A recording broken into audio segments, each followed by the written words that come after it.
el mundo. Bueno, ni qué decir la tensión que hay aquí al lado con los vecinos de Venezuela.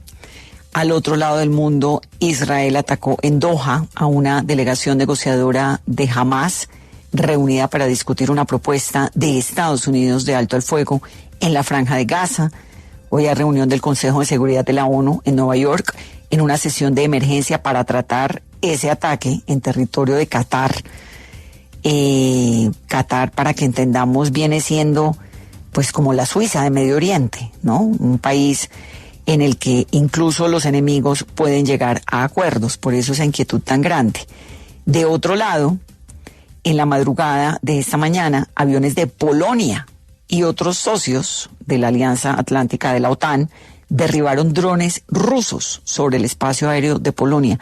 Todo lo que pasa con la OTAN y con Rusia es muy complejo. Y lo que pasa sobre el suelo y el cielo de Polonia, pues también.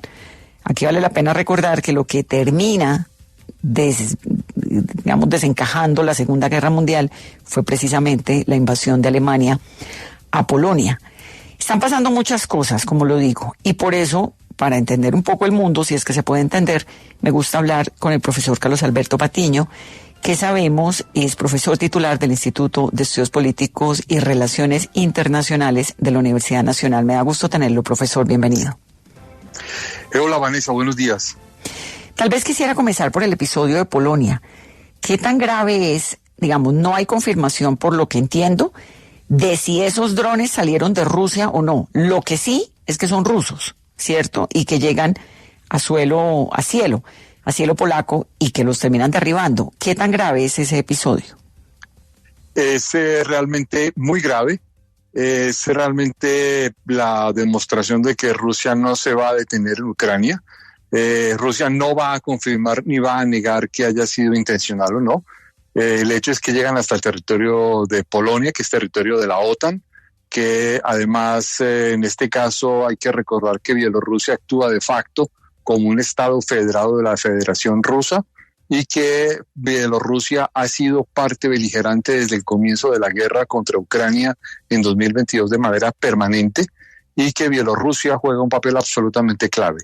El ataque a Polonia tiene además otras dos connotaciones fundamentales, Vanessa. Una, Polonia es quizás la gran potencia militar que existe hoy sobre suelo europeo en términos individuales, y es quizás el estado junto con los estados bálticos que tiene más claro el tema de la amenaza rusa, y además es quien podría enfrentar junto con Finlandia y Suecia, que a propósito de la invasión de Ucrania rompieron la neutralidad que tenían durante más de 7 décadas y podrían enfrentar a los rusos, mientras que los alemanes y los franceses están completamente, disminuidos en sus capacidades de disuasión. Bueno, entonces, a ver, un segundo para entender el mundo. Alemania, que fue una superpotencia, y Francia están reducidos en su capacidad de respuesta. Polonia, cuando usted dice que es uno de los países que más respuesta militar podría tener a nivel individual, ¿a qué se refiere? Polonia es el estado que quizás tiene en este momento la mejor preparación militar individual, tanto individual como entre el marco de la OTAN en los países europeos, el que tiene además la mayor cantidad de fuerzas disponibles para oponer a un ataque ruso, y junto con Finlandia cuenta con las mayores capacidades de defensa antiaérea y de defensa de artillería de largo alcance. El otro país es Finlandia, que a pesar de que tiene unas fuerzas militares muy pequeñas, tiene quizás la mayor capacidad artillera de cualquier estado europeo, y esto, lo pone en condición de defensa. Ahora, todo esto, Vanessa, ¿por qué razón? Por una razón simple, porque Rusia en Ucrania está librando una guerra de reimperialización o de reconquista de los territorios que considera le son propios, y dentro de eso, la amenaza sobre los estados del Báltico, sobre una parte de Finlandia o sobre Finlandia, e incluso sobre Polonia, pues es directa. Pero Rusia tiene también cómo reclamar, porque lo de Ucrania pues esta guerra ha sido terrible, pero se entiende ese vínculo histórico que Rusia tenía con Ucrania, pero con Finlandia, con Suecia, con Polonia también. Es que habría que recordar, por ejemplo, que en el caso polaco, los rusos dominaron Polonia entre 1795 y 1918 de manera permanente, y luego desde 1945 hasta finales de la década de 1980, la Unión Soviética dominó Polonia a través del Partido Comunista y considera que esas son áreas que podría volver a reconquistar. De hecho, hay un enclave o un exclave territorial ruso entre Polonia y los estados bálticos que no está conectado con Rusia, que es el exclave de Kaliningrado, muy fuertemente armado y que se constituye una de las amenazas más, digamos, importantes dentro del territorio de la OTAN. Eso hace que el ataque de hoy a Polonia pues se convierta realmente en más que una alerta, en una situación realmente muy grave de confrontación y, digamos, despliegue de capacidad de defensa de la OTAN. ¿Qué tanto tendría, en principio, que responder la OTAN? Y ahí entonces entraría Finlandia, entraría Suecia en caso de un ataque frontal directo de Rusia a Polonia. No, si hay un ataque directo, pues prácticamente esto implicaría a toda la OTAN a responder, a defenderse, lo que se activaría lo que se conoce como el famoso artículo 5 del Tratado de Defensa de la OTAN, y esto implicaría o tendría que llevar a que los Estados Unidos deben tomar una posición realmente muy fuerte y muy seria de participación en esta perspectiva, en esta condición de defensa de Europa, toda vez que es de alguna forma el socio principal de la OTAN, a pesar de estas ambigüedades que hemos visto a lo largo de 2025 con el segundo mandato de Donald Trump. Y ahí es donde aparece pues uno de los, digamos, circunstancias de mayor peligro y debate dentro de Europa de cómo hacer su propia defensa frente a una Rusia que para nada está demostrando que le interesa ni resolver el conflicto en Ucrania ni echarse para atrás en lo que aspira. Pues eso es lo que parece uno ver, ¿no? Que Rusia sigue adelante a pesar de la mediación de Trump. Están pidiendo que se active el artículo 4, que lanza consultas dentro de la OTAN cuando un miembro siente que su integridad territorial, su independencia política o su seguridad se ve amenazada. ¿Eso qué implicaría, digamos, esa convocatoria que está haciendo Polonia del artículo 4? ¿Qué es lo que tiene que implicar? Pues para decirlo en términos menos diplomáticos, implica realmente un alistamiento de los estados a un estado prebélico, es decir, un estado de preguerra, de defensa, frente a lo que se supone es una agresión de un tercer estado, en este caso Rusia, acompañado de Bielorrusia como condición beligerante o nación beligerante contra los estados miembros de la OTAN. Y en ese caso, pues ahí hay un elemento que es muy importante de condición prebélica. Pero déjeme anotar esto, Vanessa, que es muy importante, que yo quisiera destacar, y es que a la luz o al calor de la guerra en Ucrania se han forjado dos alianzas que hoy tienen dos perspectivas completamente irreconciliables sobre el orden internacional. De una parte están Rusia, Corea del Norte, la República Popular China e Irán, y otros 12 o 14 países en el mundo, entre los que estaba Siria, gobernada por Bashar al-Assad, que fue derrocado a principios de diciembre de 2024, y del otro lado están Ucrania, la Unión Europea, OTAN y otras 30 democracias en el mundo. Esto lo digo porque si uno mira lo que pasó la semana pasada en Beijing, entre la cumbre de Shanghái y el desfile militar de Beijing del 3 de septiembre, por el 80º aniversario de la victoria sobre Japón, lo que estamos viendo es que en realidad hay dos alianzas que se están manifestando en diversos conflictos en el mundo y que están actuando de manera prácticamente irreconciliable con dos ideas completamente diferenciadas del orden internacional. Entonces, esto que estamos viendo en Europa es algo que se venía advirtiendo hace rato. Por ejemplo, la Cancillería de Lituania ha sido muy activa en advertirlo de manera permanente, pero también ha pasado otro tanto en Polonia, o escritores tan importantes como Anna Applebaum, por ejemplo, o el historiador Anthony Beevor, han hecho una serie de alarmas sobre cómo estamos en una situación muy crítica que se parece mucho a esos momentos de ruptura que podrían llevar a una confrontación mucho más abierta.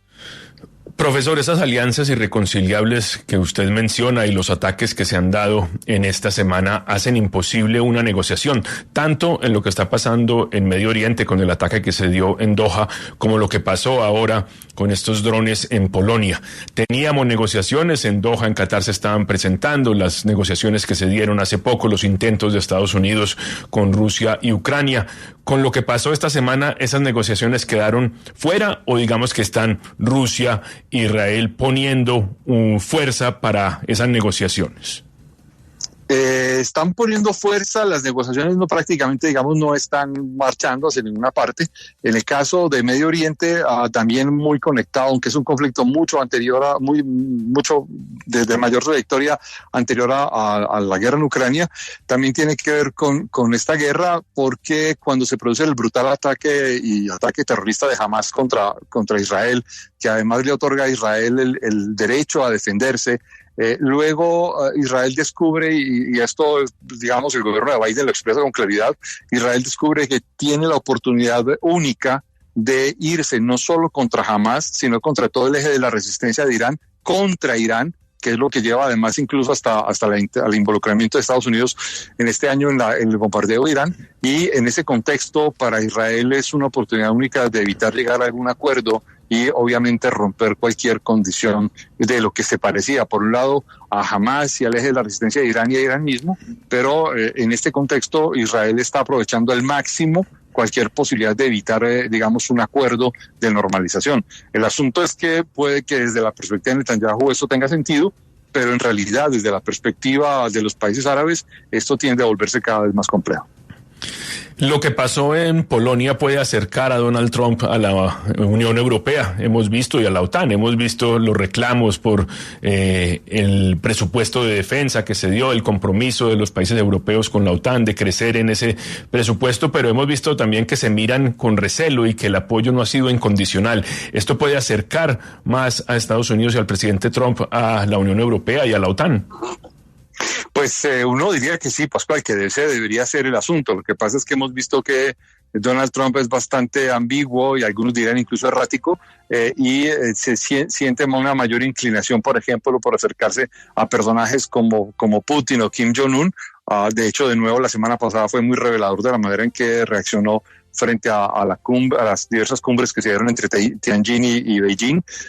Y obviamente aquí queda la duda de si, y es lo que estamos, digamos, esperando observar entre hoy y mañana, cómo va a reaccionar finalmente Estados Unidos frente a esto, que es la activación del artículo 4 del Tratado de la OTAN. Si va a actuar de manera contundente, lo va a decir con claridad, si las tropas norteamericanas van a estar en actitud de defensa o no del territorio de la OTAN y qué va a suceder allí. Lo digo hay una incertidumbre muy fuerte, de mucha claridad de qué va a pasar con Estados Unidos en el marco de la OTAN, y esto lleva a que para Europa sea absolutamente necesario, como ya lo ha dicho en esta mañana Ursula von der Leyen, que Europa tiene que subrayar las medidas necesarias de defensa propia, sin contar o sin depender de los Estados Unidos. Bueno, profesor, pues entonces estamos viendo todo esto que está ocurriendo con el mundo. Ni le pregunto lo de Venezuela, porque eso aquí, con esa presión que hay y con esa incertidumbre también, y sobre todo el componente de lo impredecible que es Trump, creo que es muy difícil hacer algún tipo de predicción, ¿no?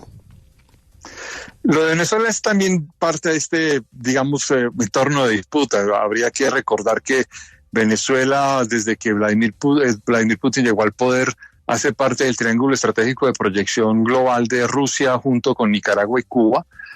Y pareciera ser que en este segundo mandato de Donald Trump no pretenden dejar pasar esto, digamos, inadvertido. Y ahí, en efecto, Marco Rubio juega un papel muy importante en esa disputa global por el control del Mar Caribe, que es como el Mediterráneo americano. Y obviamente lo que suceda sobre Venezuela, el régimen de Venezuela, va a ser muy importante. Habría que recordar que además Venezuela, sus relaciones más estrechas han sido durante estos últimos 25 o 30 años con Rusia, con Irán y con China, mientras que Colombia ha sido una especie de aliado muy cercano y muy fuerte de los Estados Unidos, quizás en algunos momentos incluso el aliado más importante de Estados Unidos en América Latina, y en el marco de los países miembros de la OTAN, aliado externo de la OTAN, y eso hace que de alguna manera la frontera geopolítica global pasa por la frontera colombo-venezolana. Frenar la expansión de Rusia. Sí, le entiendo, ¿no? Rusia tiene una capacidad de influencia importante. Algunos incluso la catalogan como una especie de potencia contrahegemónica, y lo que es importante entender es que nada de lo que sucede en este momento, digamos, es casual o son fenómenos aislados. Digamos, esto está dentro de un marco de actuaciones de equilibrio y reequilibrio frente al orden internacional, de una posible ruptura completa del orden internacional, pero con una incertidumbre muy importante. ¿Cómo reconstruir ese orden que cojea? ¿Cómo reconstruir las instituciones internacionales que cojean? Mucho más en un momento en que la potencia que había dado forma a un orden multilateral y a las instituciones internacionales, que es los Estados Unidos, pues bajo el gobierno de Donald Trump está en un momento ambivalente y de duda de cómo apoyar y cómo mantener su posición frente a ese orden multilateral. Entendido. Me da mucho gusto tenerlo, profesor Patiño. Muchas gracias, muy amables.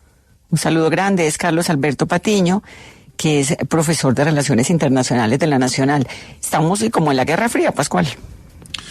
Sin duda, Vanessa, y es ese orden internacional del que nos habla. China y Rusia han hablado que no quieren ese mundo unipolar, quieren un mundo con poderes equilibrados de alguna manera, y por eso han armado esta serie de alianzas que son las que definen los ataques que se han dado últimamente y las que definen la importancia que pueden tener los diferentes bloques. Se ha dicho mucho que la Unión Europea ha perdido peso, y lo que vemos es que Donald Trump no ha sido capaz de tomar una decisión clara. Se acerca un poco a Putin, vuelve un poco a la OTAN, intenta ir a un lado, va al otro, pero eso ha causado más incertidumbre en todo lo que está pasando, porque un gran jugador no se define y no parece mostrar sus cartas definitivamente.